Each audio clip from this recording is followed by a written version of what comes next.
मालिक, very welcome to all of you. प्रभु, पूरी उम्मीद करता हूं कि आप और आपका परिवार बहुत सुरक्षित होगा और इस सिचुएशन में भी, जहां पैंडेमिक की सिचुएशन है, आप अपने परिवार के साथ सुरक्षित होंगे, सेफ होंगे, इसकी कामना करता हूं। देखिए, एक बात तो तय है, मोटिवेशन से स्टार्ट करूंगा। एक बात तो तय है कि अगर हमें एग्जामिनेशन देनी है, उम्मीद करता हूं कि आपके क्लासेस वासेस सारे कंप्लीट हो चुके होंगे और अब वो टाइम आ चुका है कि अब आपने रिवीजन कर लेना चाहिए। अगर आप नवंबर या दिसंबर 21 जब भी एग्जाम होती है उसमें अगर आप अटेम्प्ट करना चाहते हैं, पढ़ाई करना चाहते हैं, तो आप सभी को मैं बता दूं कि प्लीज अभी से पढ़ना शुरू कर दीजिए, क्योंकि ऑलमोस्ट ये भी एग्जाम हुई है with a delay of few months. यहां पे इंस्टीट्यूट कंफर्म एग्जामिनेशन कराने के मूड में है, तो मेरे को लगता है नवंबर से मैक्स दिसंबर हो सकता है, उससे आगे नहीं जाएगा। तो अपनी पढ़ाई बिल्कुल शुरू कर दो। अगर आपके क्लासेस कंप्लीट नहीं होंगे तो प्लीज फटाफट अपने क्लासेस कंप्लीट कर दो and max bye may be 25 of अगस्त आपको आपके पूरे क्लास कंप्लीट कर लेने चाहिए और यहां से अपना रिवीजन शुरू कर देना चाहिए। जब रिवीजन करते रहोगे और डायरेक्ट एक्सेस की बात आती है तो जाहिर सी बात है, एक बात तो मन में आती ही आती है और वो आती है कि सर अमेंडमेंट्स का क्या होगा। सो आइए मैं आपको आज अमेंडमेंट्स के साथ डील करवा रहा हूं कि अमेंडमेंट्स किस तरीके से होंगे, अमेंडमेंट्स आपको कैसे करना है और क्या बहुत सारे अमेंडमेंट्स आए हैं और क्या इसके कुछ अलग नोट्स एंड अदर चीजें करनी है। नहीं नहीं भैया, कुछ इतना करने की जरूरत नहीं है। नवंबर अटेम्प्ट के लिए, दैट इज दिसंबर अटेम्प्ट के लिए भी आपके बहुत फ्यू अमेंडमेंट्स है, हार्डली मतलब टाइम लगेगा हमें इसे कंप्लीट करने के लिए। सो अमेंडमेंट्स की ओर हम लोग ध्यान देंगे। कुछ बातें जो आपको बेसिक्स में फटाफट बता दूं, आप लोगों को नवंबर या दिसंबर 21 के लिए, ध्यान से सुनना, नवंबर या दिसंबर 21 के लिए जो जैसा जब भी जिसका अटेम्प्ट आ रहा है, राइट, आपको क्या क्या एप्लीकेबल है। जी हां, आपका कोई फाइनेंस एक्ट चेंज नहीं हो रहा, फाइनेंस एक्ट 2020 ही आप लोग के लिए एप्लीकेबल है। सो कोई अदर चेंज इसके अंदर में नहीं है। प्लस आपको तो पता होगा टैक्सेशन एंड रिलैक्सेशन एक्ट 2020 भी आया था, तो जो other taxation relaxation of certain provision act 2020 आया था वो आप लोग के लिए एप्लीकेबल है, वो एज इट इज आप लोग के लिए एप्लीकेबल रहेगा। इसके साथ साथ जो भी नोटिफिकेशन या सर्कुलर्स आए होंगे, आपको पता ही होगा, नोटिफिकेशन या circular 6 months before exam are applicable. तो अगर आपका नवंबर या दिसंबर अटेम्प्ट है तो आप लोग के लिए जो भी अप्रैल तक के आए होंगे, राइट, अप्रैल तक के जितने भी नोटिफिकेशन सर्कुलर आए होंगे वो सारे आपके लिए एप्लीकेबल है। अप्रैल 21 तक के वो सारे आपके लिए एप्लीकेबल है। अच्छा जी सर, एक और बात, क्या मेरा असेसमेंट ईयर चेंज हो रहा है? कई बच्चे मुझसे इतना भारी सवाल भी पूछ लेते हैं, काफी डर लगता है जब ये बच्चे सवाल पूछते हैं तो इस तरीके के। सर आप लोग के लिए असेसमेंट ईयर 21-22 ही रहने वाला है, आपका असेसमेंट ईयर चेंज नहीं होने वाला। सर मैंने मई के लिए बुक रेफर करी थी, क्या नवंबर के लिए कोई दूसरी बुक रेफर कर लूं? Answer is no. अगर आपने मई 21 की अपडेटेड बुक यूज करी होगी सो सर आपको कुछ भी एक्स्ट्रा करने की जरूरत नहीं, आपको वही बुक लगेंगे, प्लस ये अमेंडमेंट एक्स्ट्रा पढ़ लेना, और कोई इतने ज्यादा अमेंडमेंट भी नहीं है, तो आराम से आप ये चीज कंप्लीट कर पाओगे। क्लियर है प्रभु? अच्छा जी सर। ये 3 चीजों को बेसिक्स में ध्यान रखिए और इसके आगे आप अपने अमेंडमेंट्स को शुरू कीजिएगा, राइट। अमेंडमेंट बहुत फ्यू है तो टेंशन लेने की बात नहीं है। तो सबसे पहली बात, आराम कर लीजिए। कहां मिलेंगे इसके अमेंडमेंट के नोट्स कहां मिलेंगे? ये जो नोट्स हम लोग यूज कर रहे हैं, ये ऑनरेबल ICAI ने जो अपने को नोट्स दिए हुए हैं, BOS नॉलेज पोर्टल में जाकर के अपन जो अमेंडमेंट निकालते हैं, बिल्कुल उसी तरीके से अमेंडमेंट आपको मिल जाएंगे, वही अमेंडमेंट हम लोग यूज करने वाले हैं। ठीक है जी, सो लेट्स स्टार्ट। चलो जी, आते हैं अमेंडमेंट्स के ऊपर। पहला चेंज जो आपको आया है नवंबर के अगेंस्ट में, मैं आपको वो बता देता हूं। एक बात, जब आप ये रेफर कर रहे होंगे आपको मेज के जो अमेंडमेंट है वो तो देखने ही देखने होंगे, स्पेशली उन बच्चों को जिन लोगों ने नवंबर 20 दिया होगा और वो किसी भी रीजन की वजह से उसको क्लियर नहीं कर पाए होंगे, तो मे के अमेंडमेंट के अलावा ये एडिशनल अमेंडमेंट्स है जो आप लोगों को देने हैं। यस, अच्छा जी, तो स्टार्ट करते हैं। सबसे पहले सैलरी के अंदर में चेंजेस आए हैं। सैलरी के अंदर में एक नोटिफिकेशन आया है 11/2021, ये आपको एप्लीकेबिलिटी पे आया है। पहले एक प्रोविजन को याद दिला देता हूं, बड़े डीप में जाएंगे और अपना मंत्र बड़ा क्लियर है, पढ़ो तो हद कर दो वरना प्रोग्राम रद्द कर दो। सर आपको अगर याद हो तो हम लोगों ने क्या पढ़ा था जरा याद कीजिए। सैलरी के अंदर में हम लोगों के लिए एक नया प्रोविजन ऐड किया गया था फाइनेंस एक्ट 20 से, जो कहता था अगर एम्प्लॉयर ने किसको दिया, एम्प्लॉई को दिया, क्या दिया, contribution being recognised provident fund पे कंट्रीब्यूट किया, या फिर अप्रूव्ड सुपर एन्युएशन फंड में कंट्रीब्यूट किया, या फिर नेशनल पेंशन स्कीम के अंदर में कंट्रीब्यूट किया, और एग्रीगेट कंट्रीब्यूशन, कैसा बेटा, एग्रीगेट कंट्रीब्यूशन या सिंगल कंट्रीब्यूशन अगर एक्सीड कर जाए 7,50,000 से, सो सच एक्सेस, जितना एक्सेस पोर्शन होगा ये क्या माना जाएगा, परक्विजिट माना जाएगा। किसके हाथ में टैक्सेबल होगा? ये परक्विजिट टैक्सेबल होगा टू एम्प्लॉई। सो बात जरा ध्यान से सुनिएगा, अगर एम्प्लॉयर ने एम्प्लॉय के बिहाफ पे recognise provident fund, approved superannuation fund या पेंशन फंड के अंदर में कंट्रीब्यूट किया है, यह कंट्रीब्यूशन अगर एक्सीड हो रहा है किससे बेटा, 7,50,000 रुपीज से, तो जो एक्सेस पोर्शन है, ये एक्सेस पोर्शन क्या होगा, टैक्सेबल हो जाएगा in the hands of what employee as perquisite. ये अमेंडमेंट आया था। अच्छा, जब ये अमेंडमेंट आया था तो इसमें एक और बात बोली गई थी, जब ये अमेंडमेंट आया था तो इसके अंदर में एक और बात बोली गई थी कि इसके ऊपर का जो अक्रू हो रहा है इंटरेस्ट या डिविडेंड या other sum on that excess is also taxable as perquisite. मतलब एक्सेस कंट्रीब्यूशन तो टैक्सेबल है ही, इसके ऊपर का इंटरेस्ट या डिविडेंड या इसी तरीके का कोई भी अमाउंट अगर पे किया जा रहा है तो ये जो एक्सेस के ऊपर का इंटरेस्ट अक्रू हुआ है, डिविडेंड अक्रू हुआ है, ये भी क्या हो जाएगा, टैक्सेबल हो जाएगा। ये भी क्या हो जाएगा, टैक्सेबल हो जाएगा। एग्जाम्पल के तहत बता देते हैं, मान लो एम्प्लॉयर ने एम्प्लॉय के बिहाफ पे क्या किया है बेटा, 10 लाख रुपीस कॉन्ट्रीब्यूट किया है, किसके अंदर में बेटा, रिकॉग्नाइज प्रोविडेंट फंड के अंदर में, बराबर है। सो एम्प्लॉय के हाथ में पर्क कितना टैक्सेबल है, जितना एक्सेस है 7,50,000 से ऊपर। सो 10 लाख माइनस 7,50,000 जो अमाउंट आ रहा है, this amount is taxable as perquisite. So check कर लो, सिंपली 10 लाख में से जितना 7,50,000 से ऊपर जा रहा होगा, पर्क बोल करके वो टैक्सेबल हो जाएगा, क्या हो जाएगा बेटा, टैक्सेबल हो जाएगा। सो स्ट्रेट अवे यहां पे 2,50,000 will be treated as a taxable perquisite, 2,50,000 will be treated as a taxable perquisite, बराबर है। अब ये जो परक्विजिट है 2,50,000 रुपीस का, इस टैक्सेबल पोर्शन पे का जो रेलेवेंट इंटरेस्ट है या रेलेवेंट प्रोपोर्शनेट डिविडेंड है, ये भी क्या होना चाहिए, ये भी टैक्स होना चाहिए। ऐसा हमें प्रोविजन ने ऑलरेडी बोल रखा था। अब एक प्रॉब्लम थी, प्रॉब्लम क्या थी जरा ये समझना।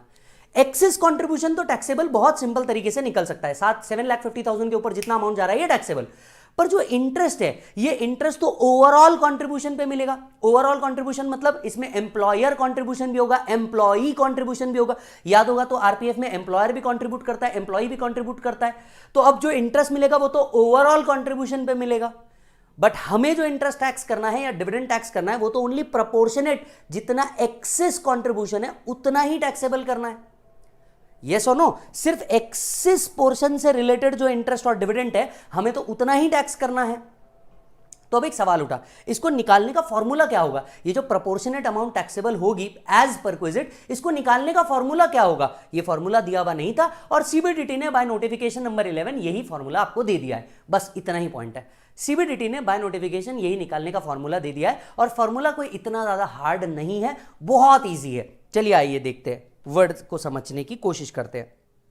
राइट, द अमाउंट और aggregate amount of any contribution made in the recognised provident fund in NPS referred to in section 80 CCD1 and in approved superannuation fund by employer to the extent it exceeds 7,50,000 would be perquisite by virtue of section 17(2)(7).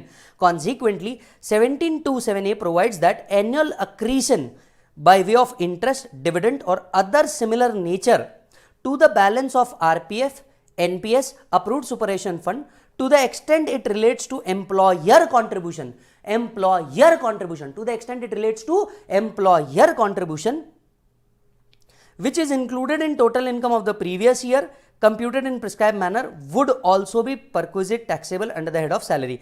Accordingly, the CBDT had via this notification prescribed the following formula to compute the annual accretion by way of interest, dividend or other similar nature to the balance of RPF, NPS, superannuation fund to the extent it relates to the employer contribution in excess of 7,50,000, in excess of 7,50,000।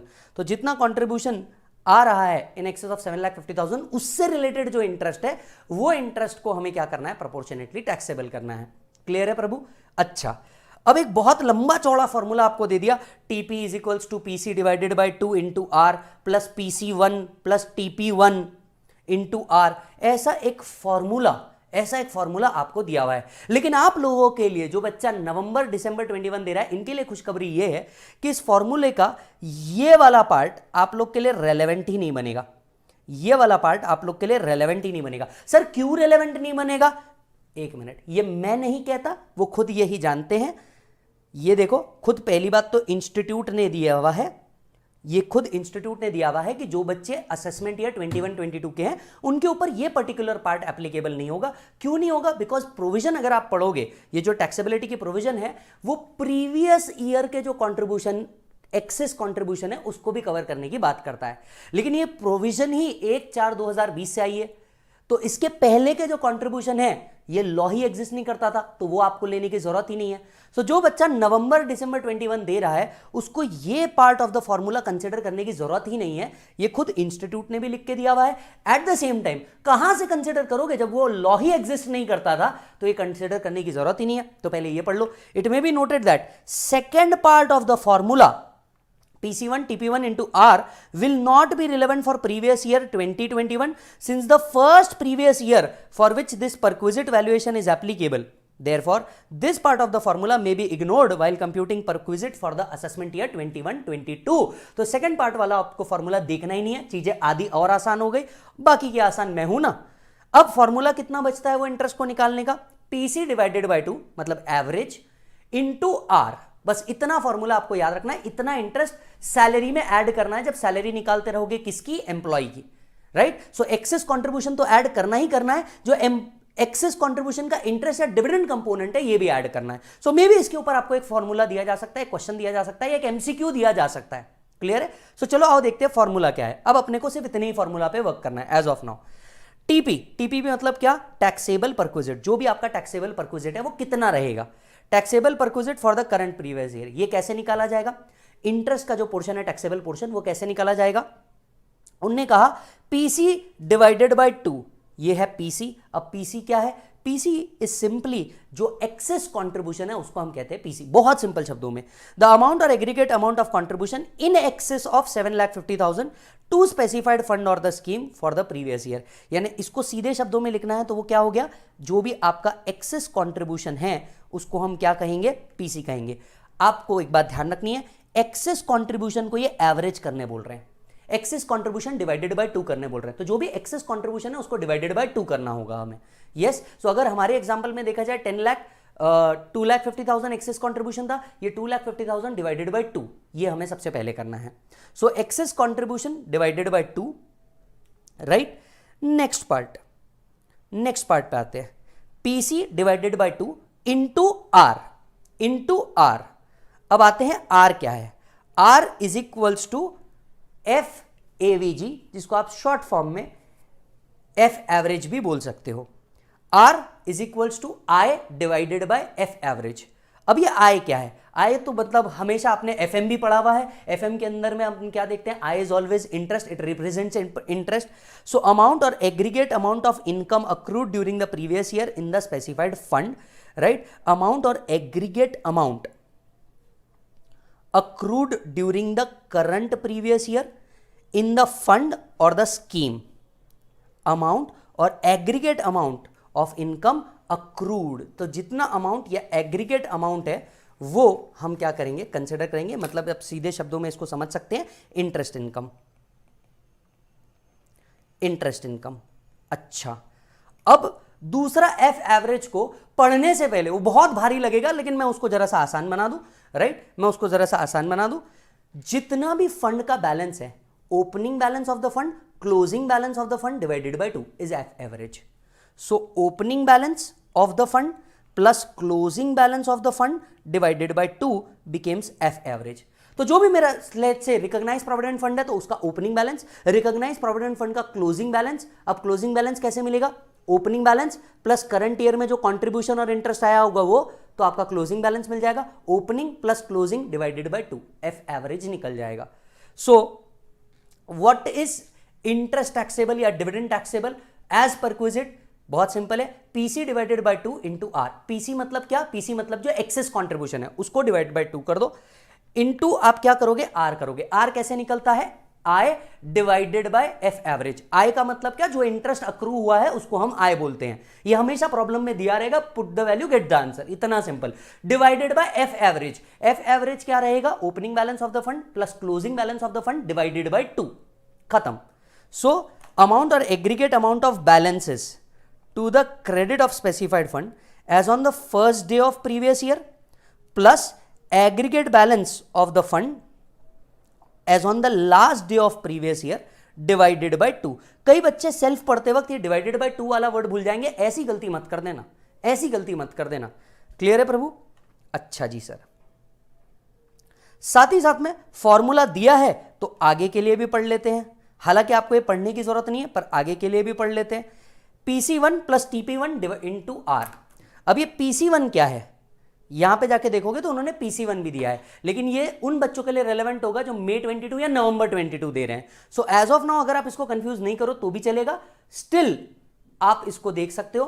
क्या बोल रहे हैं वो, PC1 जब हम 20 to 23 के लिए calculate करते रहेंगे असेसमेंट ईयर, तो जो एक्सेस कॉन्ट्रीब्यूशन 21-22 में था इसे भी वो कंसिडर करने बोलते हैं, इसे भी वो कंसिडर करने बोलते हैं। अब वो क्यों इसे कंसिडर करने बोलते हैं, क्योंकि इसके ऊपर भी तो इंटरेस्ट मिल रहा होगा ना 22-23 में, तो वो उसको भी कंसिडर करने बोलते हैं। सो अगर मैं 22-23 में खड़ा हूं तो इस ईयर के तो कंट्रीब्यूशन मुझे निकालनी ही है, प्लस प्रीवियस ईयर का जो कंट्रीब्यूशन था वो भी आया होगा, उसके ऊपर भी इंटरेस्ट रिसीव्ड हुआ होगा, तो उसे भी क्या करना है, हमें कंसिडर करना है अक्रूड बेसिस पे। तो PC1 मतलब अमाउंट और aggregate amount of contribution in excess of 7,50,000 to the specified fund, जितना एक्सेस कंट्रीब्यूशन है on or after 1 April 2020 other than the current previous year. तो करंट प्रीवियस ईयर के अंदर में जो कंट्रीब्यूशन है उसके पहले वाले ईयर्स के अंदर में जो भी कंट्रीब्यूशन हुआ होगा हमें वो कंसिडर करना है, प्लस करंट ईयर कंट्रीब्यूशन करना है for PC1। Yes, PC1 current year contribution यहां कवर हो जाएगा, प्रीवियस ईयर कंट्रीब्यूशन यहां कवर हो जाएगा।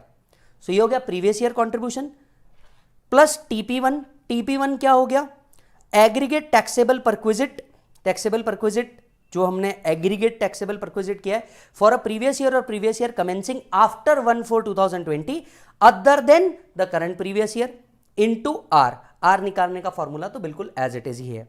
स्पेसिफाइड फंड और scheme means recognised provident fund, NPS under CCD subsection 1 and approved superannuation fund, ये दोनों कंसिडर किया है। सो यहां पे क्लियर कट बोल दिया भैया, फॉर्मूले के इस पार्ट को तो आप बिल्कुल कंसिडर मत करो। So instead of confusing yourself, ये वाले पार्ट को कट कर दो, सिर्फ इतना फॉर्मूला याद रखो कि इतना इंटरेस्ट हमें सैलरी के साथ टैक्स करना है। यानी जब आप सैलरी कंप्यूट करते रहोगे, कुछ चीजों को ध्यान में रखना, फोकस में रखना। जब आप सैलरी कंप्यूट करते रहोगे, पहली चीज क्या करना, एम्प्लॉयर्स कंट्रीब्यूशन, जो एक्सेस एम्प्लॉयर कंट्रीब्यूशन है वो तो ऐड करना ही करना है। फिर इसके ऊपर कहीं ना कहीं इंटरेस्ट भी लिखा होगा, तो आपको इस फॉर्मूले से इंटरेस्ट का टैक्सेबिलिटी भी निकालना होगा और वो सैलरी में ऐड करना होगा with respect to employer. With respect to employer दो बातें और ध्यान रखना, एम्प्लॉई कंट्रीब्यूशन दिया है तो एम्प्लॉई कंट्रीब्यूशन का तो डिडक्शन मिलेगा 80C में depending upon the type of the fund, और ओन कंट्रीब्यूशन के ऊपर जो इंटरेस्ट मिलता है वो कहां टैक्सेबल होता है, अदर सोर्सेस के अंदर में टैक्सेबल होता है। इस बात को याद रखना, क्लियर है? अच्छा जी, इस चीज को आसानी से समझने के लिए खुद इंस्टीट्यूट ने ही एक क्या दिया हुआ है, एग्जाम्पल दिया हुआ है। आइए एग्जाम्पल देखते हैं, सारी चीजें इससे क्लियर हो जाएगी। Suppose X Private Limited contributed 8,50,000 during the previous year towards the recognized provident fund on account of A. So employer contribution कितना हुआ, 8,50,000। इधर देखते हैं हम लोग, employer contribution कितना हुआ, employer contribution हुआ 8,50,000। Clear? Mr. A made also equivalent contribution. Employee contribution कितना हुआ, 8,50,000। 8 2 16 plus 1 17, टोटल 17 हुआ अब तक। ठीक है, अच्छा जी, the balance in is RPF as on the first day of previous year is 32 lakh. Opening balance कितना था, 32 लाख। इंटरेस्ट अक्रूड, इंटरेस्ट भी इसका पार्ट बना। So interest accrued during the previous year कितना हो गया, 344,250। सो क्या मैं कह सकता हूं हमें ओपनिंग बैलेंस मिल गया। सो इन सबको अगर मैं ऐड कर दूं तो आपको नहीं लगता मुझे क्लोजिंग बैलेंस भी मिल जाएगा? ये लो, मुझे क्लोजिंग बैलेंस भी मिल जाएगा। चेक करो, टोटल करो, 32 lakh plus 8,50,000 plus 8,50,000 plus 3,50,000 44,250. The total here will come to 52,44,250. बराबर है। अब मुझे अगर यही चीज यही मिल गई तो मैं एफ एवरेज यही निकाल सकता हूं क्या? Opening plus closing divided by 2. Opening was 32 lakh, closing is 52,44,250 divided by 2. F average मेरा यही निकल जाएगा. This will come to 42,22,125. ये मेरा एफ एवरेज निकल गया. क्या मेरा आय भी मेरे को यही मिल रहा है? उनने खुद दे के रखा है प्रॉब्लम में 3,44,250. ये मेरा interest accrued during the year हुआ. अब क्या हम ऑटोमेटिकली आर निकाल सकते हैं? आर कैसे निकलते थे? वापस जाओ, आई डिवाइडेड बाय एफ एवरेज. अब आर क्या हो गया? आई डिवाइडेड बाय एफ एवरेज. आई हुआ 3,44,250 डिवाइडेड बाय एफ एवरेज हुआ 42,22,125. सो टोटल देख लो, 3,44,250 minus 42,22,125.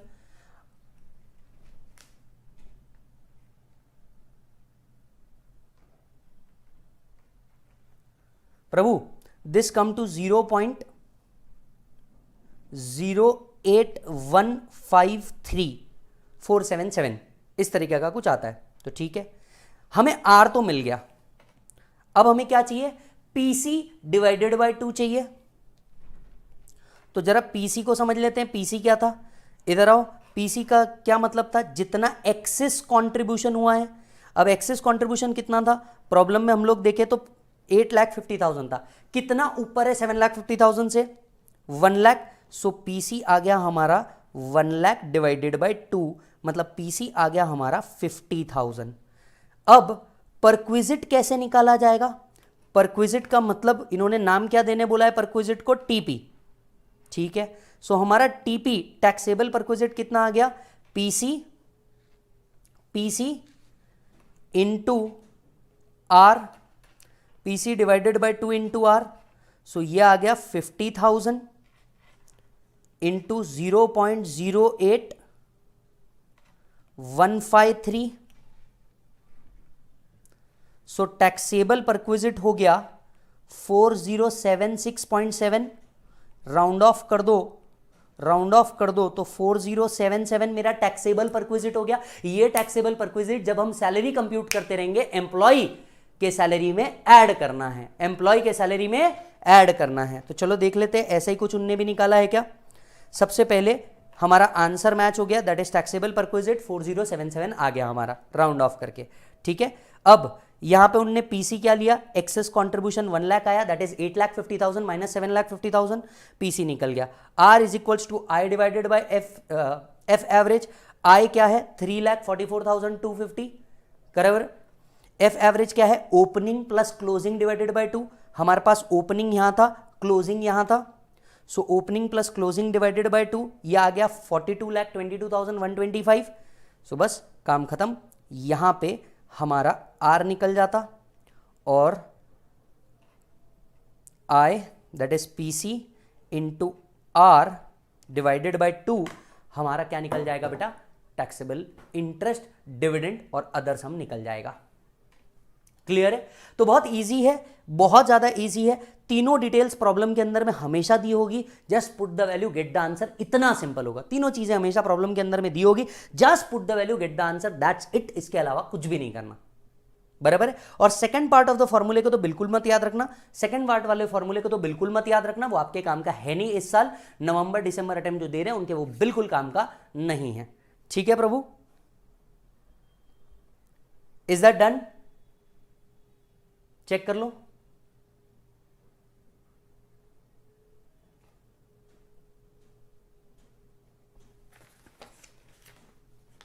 Yes sir, if it is done. चलिए, बहुत शानदार.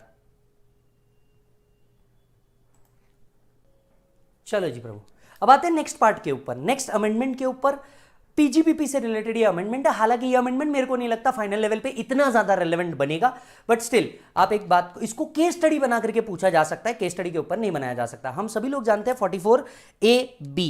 सो एक नोटिफिकेशन है, नोटिफिकेशन नंबर 28/2021, राइट। अच्छा, टैक्स ऑडिट के लिए कौन सा सेक्शन है प्रभु? टैक्स ऑडिट के लिए सेक्शन है 44AB, जो कहता है कि भैया टैक्स ऑडिट रिपोर्ट आपको क्या करनी है, सबमिट करनी है। टैक्स ऑडिट रिपोर्ट सबमिट करनी है, इसके लिए आपको रूल अप्लाई करता है, रूल 6G, जो आपको बोलता है फॉर्म 3CA, 3CB, 3CD के अंदर में आपको क्या करना है, ऑडिट रिपोर्ट सबमिट करनी है। अब इश्यूज कुछ समझिए, आपको पूरा प्रोविजन ही समझ में आ जाएगा। जरा मुझे बताइए, रिटर्न भरने की ड्यू डेट कहां लिखी हुई है? 139(1) में लिखी है। क्या ड्यू डेट है रिटर्न भरने की? अब अगर देखा जाए, आप टैक्स ऑडिट के अंदर में कवर हो रहे हैं, तो 31 October is the date. Yes, अच्छा जी। एक और बात, हालांकि आपको अपना ऑडिट रिपोर्ट कब तक के सबमिट करना पड़ता है? आपको अपना ऑडिट रिपोर्ट सबमिट करना पड़ता है बाय 30 सितंबर, that is 1 month prior to the date of filing ROI। कहां ऐसा प्रोविजन था? 44AB के अंदर में ऐसा प्रोविजन इंसर्ट किया गया था कि भैया आपको जो अपनी रिपोर्ट देनी है वो at least 1 month prior to the date of filing return देनी है। आपके मन में एक सवाल जागना चाहिए कि सर ऐसा क्यों हुआ? 2019-20 से क्या कर दिया गया, प्री फिल्ड रिटर्न का कंसेप्ट ला दिया गया इनकम टैक्स डिपार्टमेंट में। अब ये प्री फिल्ड कंसेप्ट क्या होता है? प्री फिल्ड कंसेप्ट का मतलब अगर कोई एसएससी चाहे तो अपना लॉगिन में जाकर के एक ऑटोमेटिकली प्री फिल्ड रिटर्न देख सकता है, वो जाकर के वेरीफाई कर ले, is everything is details given is absolutely correct, आप उसको ओके कर दो, आपका रिटर्न सबमिटेड हो जाएगा। आपको किसी प्रोफेशनल के पास जाकर के टाइम लगाने की जरूरत नहीं है। तो ऐसा एक सिस्टम उन्होंने क्या किया था, वेबसाइट के ऊपर डेवलप किया हुआ है। अच्छा, अब अगर सिस्टम को ऑटोमेटिकली रिटर्न बनाना है तो उनको प्रायर डिटेल लगेगी, ताकि लास्ट डेट पे ही क्यों ना हो रिटर्न, एसएससी प्रीफिल्ड रिटर्न को देखते हुए सबमिशन तो मार दे एटलीस्ट। अब यहां पे क्या किया गया, एक प्रॉब्लम अराइज हुआ। प्रॉब्लम किस एंगल पे अराइज हुआ? प्रॉब्लम अराइज हुआ कि अब आप ऑडिट रिपोर्ट तो कब दे देते हो? 30 सितंबर को दे देते हो। ऑडिट रिपोर्ट आप कब दे देते हो? 30 सितंबर को दे देते हो। यहां से रिटर्न फाइलिंग के डेट में 1 महीने का डिफरेंस आता है। अगर हम कुछ प्रोविजन पढ़ें सेक्शन 40 से लेके 43B, या स्पेसिफिकली सिर्फ 43 की भी बात करूं तो 43 बोलता है certain payments are allowed only if they are paid on और before the date of filing return of income. बराबर है, ऑन और बिफोर। जैसे गवर्नमेंट ड्यूज हो गए, आपने रिटर्न भरने से पहले दिया तो, इंटरेस्ट हो गया आपने रिटर्न भरने से पहले दिया तो ये अलाउड है, otherwise it will be allowed in the year of payment. अब सपोज कीजिए कोई एसएससी है जिसका interest on borrowed capital due है, जिसका interest on borrowed capital due है, और ये कब पे करता है? ये पे करता है लेट्स से 3 अक्टूबर को। अब प्रॉब्लम क्या है, 43B के हिसाब से ये पेमेंट तो अलाउ हो जाएगा, लेकिन जब ऑडिटर ऑडिट रिपोर्ट बना रहा होगा, जब प्रोफेशनल ऑडिट रिपोर्ट बना रहा होगा, वो तो इसको डिसअलाउ कर दिया होगा क्योंकि आपने उस डेट तक के इसको पे नहीं किया होगा। अब एसएससी उस प्रोफेशनल के पास जाता था, उसको बोलता था सर इसको तो अलाउ करो, मैंने तो इसको पे किया है, आपने इसको डिसअलाउ कर दिया है। जो प्रोफेशनल था वो कहता था नहीं नहीं यार मैं इसको अलाउ नहीं कर सकता, क्योंकि रिपोर्ट बनाते टाइम तक के तो आपने इसको पे नहीं किया है ना, तो मैं इसको अलाउ नहीं करूंगा। अरे पर सर मेरे को एक बात बताइए, लॉ खुद बोलता है कि हम लोग कब तक कर सकते हैं, रिटर्न भरने तक कर सकते हैं, और अब आप बोल रहे हो कि नहीं कर सकते। मैंने तो पे कर दिया, तो लॉ के हिसाब से तो ये अलाउ होना चाहिए। सर देखिए, मैं ऑडिटेड रिपोर्ट ऑलरेडी फाइनल कर चुका हूं, और जब मैं ऑडिट रिपोर्ट फाइनल कर चुका हूं तो इसका स्कोप थोड़ा सा लिमिटेड है, क्योंकि हमारे पास रिवाइज ऑडिट रिपोर्ट सबमिट करने का कोई प्रोविजन ही नहीं है। अरे देखिए, तो रिपोर्ट में अगर गलती हो जाती होगी तो फिर क्या करते होंगे आप लोग? ऐसा नहीं है ना सर, ये भी तो एक गलती है, गलती सुधारिए। सर आप बात समझिए, मेरे को कोई प्रॉब्लम नहीं है, चलिए मैं आपकी रिपोर्ट चेंज भी कर दूं, पर ये सबमिट ही नहीं हो पाएगी क्योंकि ऐसा कोई ऑप्शन दिया ही नहीं हमको। प्रॉब्लम क्या था कि यहां पे एक टेक्निकल डिफिकल्टी आ रही थी कि उसके पास अपनी ऑडिट रिपोर्ट को रिवाइज करने का कोई प्रोविजन ही नहीं था। अगर एसएससी ने ऑडिट रिपोर्ट के बाद पर रिटर्न भरने से पहले पे कर दिया तो ये ऑप्शन ओपन कर दिया गया कि अब आप अपना ऑडिट रिपोर्ट क्या कर सकते हो, रिवाइज कर सकते हो। अगर ये कुछ डिसअलाउंस आ रहे होंगे 40 से लेकर के 43B के तहत, तो वो क्या किए जा सकते हैं, रिवाइज ऑडिट रिपोर्ट के अंदर में सबमिट किए जा सकते हैं। तो जैसे रिवाइज रिटर्न हो सकता है, वैसे रिवाइज ऑडिट रिपोर्ट भी हो सकता है, यही पॉइंट बोला गया है। So the revision of tax audit report, इतना ही पॉइंट इसके अंदर में डाला है। Section 44AB lays obligation on certain person to carry out their audit before the specified date by the chartered accountant if their turnover exceed the stipulated period. Yes, अच्छा जी, सो CBDT has wide this notification amended Rule 6G to provide that the audit report furnished may be revised by person by getting revised audit report from a chartered accountant duly signed and verified by such chartered accountant if there is payment by such person after furnishing report which necessitate recalculation after furnish of report which necessitate recalculation or disallowance under section 40 or 43B. The said revised audit report has to be furnished before the end of relevant assessment year. अब यह audit report कब तक के दी जा सकती है? Revise audit report can be submitted up to the end of relevant assessment year. It can be submitted up to the end of relevant assessment year. तो case law को बना करके आपको इसको पूछा जा सकता है. That's it.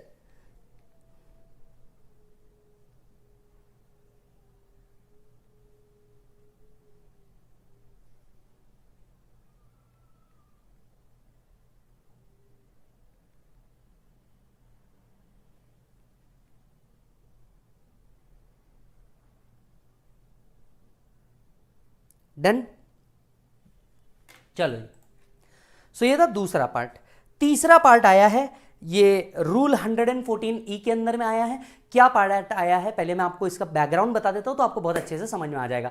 आपको पता है हम लोग को रिपोर्टिंग करनी पड़ती है. कौन सी रिपोर्टिंग करनी पड़ती है सर? अगर आपको याद होगा तो हम लोगों को स्पेसिफाइड रिपोर्टिंग करनी पड़ती है. मतलब कुछ लोगों को असेसी की इंफॉर्मेशन इनकम टैक्स डिपार्टमेंट को देनी पड़ती है, जिसको हम रिपोर्टेबल अकाउंट या एसएफटी भी कहते हैं, जिसको हम लोग रिपोर्टेबल अकाउंट या एसएफटी भी कहते हैं, right? Statement of financial transaction. अब इस स्टेटमेंट ऑफ फाइनेंशियल ट्रांजैक्शन के तहत क्या किया जाएगा? अगर कोई ट्रांजैक्शन किया गया है जो लिमिट से ऊपर है, हम लोगों ने क्लास के अंदर में लिमिट देखी है, जो लिमिट से ऊपर है, तो वो असेसी को, इनकम टैक्स डिपार्टमेंट को हमारे ट्रांजैक्शन के बारे में सारी खुफिया इंफॉर्मेशन देनी होगी.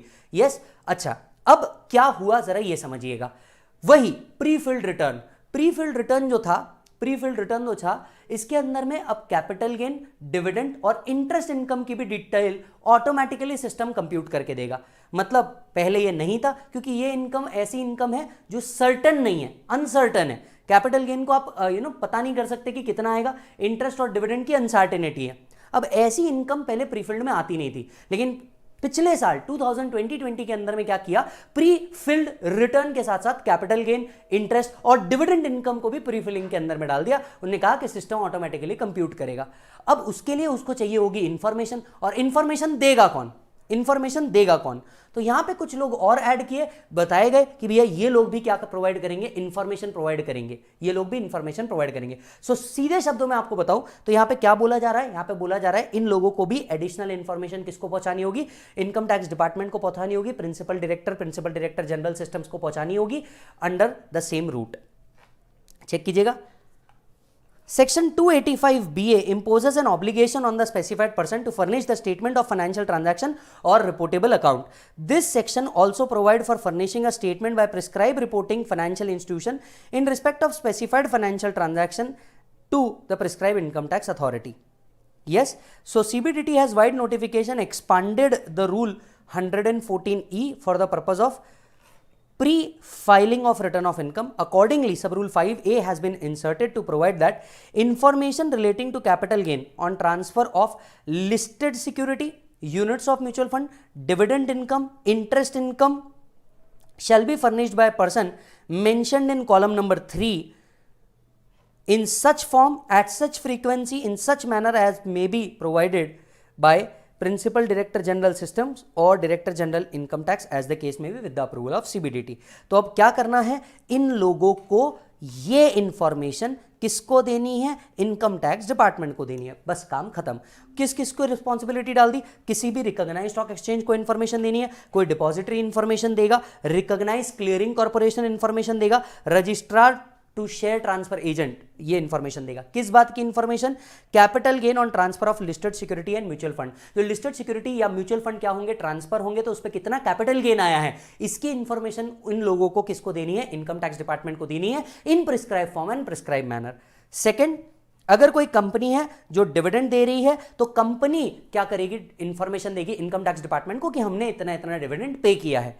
तीसरा, अगर कोई बैंकिंग कंपनी है, पोस्ट ऑफिस है या एनबीएफसी है, ये अगर कोई इंटरेस्ट इनकम दे रही है, ये अगर कोई इंटरेस्ट इनकम दे रही है, तो ये इंटरेस्ट इनकम की इंफॉर्मेशन उनको किसको प्रोवाइड करनी है? इनकम टैक्स डिपार्टमेंट को क्या करनी है? प्रोवाइड करनी है। दैट्स इट, काम खत्म, इतना ही रूल था। सो ये बस रूल ऐड किया गया है कि पहले एसएफटी इन लोगों को नहीं देना होता था, अब इन लोगों को भी एसएफटी की रिपोर्टिंग देनी होगी। किन 3 एंगल्स में देनी होगी? एक, जो कैपिटल गेन आया है सिक्योरिटीज के ऊपर, या डिविडेंड आया है, या इंटरेस्ट इनकम आया है, इसकी इंफॉर्मेशन उन्हें क्या करनी होगी? इनकम टैक्स डिपार्टमेंट को देनी होगी, ताकि income tax department pre filled return जब बनाए वो ऑटोमेटिकली इसको क्या कर ले? कंसिडर कर ले। वो ऑटोमेटिकली इसको क्या कर ले मालिक? कंसिडर कर ले। दैट्स इट, इतना ही पॉइंट है।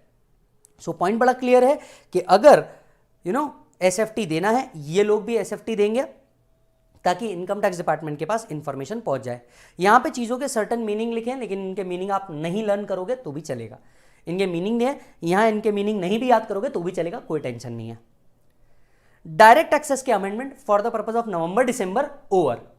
अब आते हैं इंटरनेशनल टैक्स के अमेंडमेंट। इंटरनेशनल टैक्स में सिर्फ टीपी में अमेंडमेंट बोला है इन्होंने, इंटरनेशनल टैक्स में सिर्फ टीपी के अंदर में अमेंडमेंट बोला है। अब ये टीपी के अंदर का भी अमेंडमेंट बहुत छोटा सा है, बहुत ईजी सा है।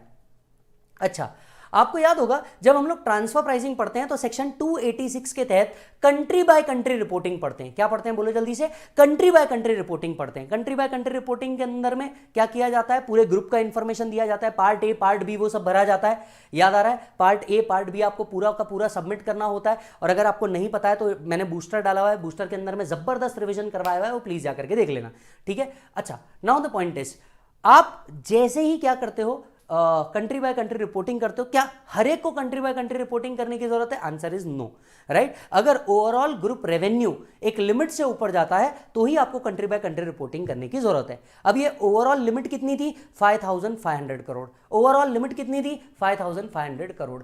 अब क्या अमेंडमेंट आया है? अमेंडमेंट ये है कि ये 5500 करोड़ को उनने लिमिट बढ़ा करके 6400 करोड़ पे ट्रांसफर कर दिया है। काय पे ट्रांसफर कर दिया है? 6400 करोड़ पे ट्रांसफर कर दिया है। ये पहला अमेंडमेंट है, चेक कीजिएगा। Amendment in rule 10DB with respect to prescribe income tax authority and threshold for applicability of CBC reporting in rule 10DA, right? अच्छा जी, as per 286 subsection 7 country by country reporting, the provision shall apply in respect to an international group if the consolidated group revenue as reflected in consolidated financial statements for the accounting year preceding such accounting year is above the prescribed threshold 5500. The threshold has been increased from 5500 crore to 6400 crore by notification with effect from 1/4/2021. तो पहला amendment क्या आया है? यहाँ पे first amendment आया है that threshold for CBC increased from 5500 to 6400 crore. ये पहला चेंज आया है।